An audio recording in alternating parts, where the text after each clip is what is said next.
సూర్యగ్రహానికి అర్కమూలము తెల్ల జిల్లేడు వేరు ప్రధాన మూలిక.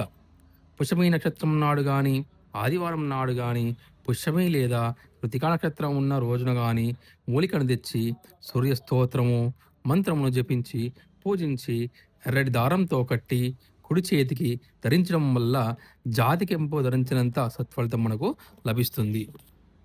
ఆదివారం నాడు మారేడు చెట్టు వేరు తెచ్చి ఎర్రటి దారంతో చుట్టి రవిగ్రహ జపం స్తోత్రం చేసి కుడి చేతికి గాని మెడలో గాని ధరించడం వల్ల రవిగ్రహ బాధా నివారణ జరుగుతుంది.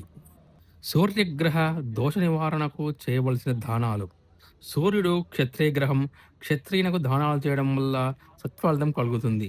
కెంపు, బంగారం, రాగి, గోధుమలు, బెల్లం మొదలగు వస్తువులను ఆదివారం పూట దానం చేయడం వల్ల రవిగ్రహ బాధ తగ్గుతుంది. ఆదివారం నాడు సూర్యోదయ వేళల్లో రాగి పళ్ళెం నిండా గోధుమలు, బెల్లం 6 సంఖ్య గల కొలతతో పోసి బ్రాహ్మణి పాదాలు కడిగి సూర్యస్తోత్రం చేసి దానమిచ్చడం వల్ల రవిగ్రహ బాధ ఉపశమనం మనకు కలుగుతుంది.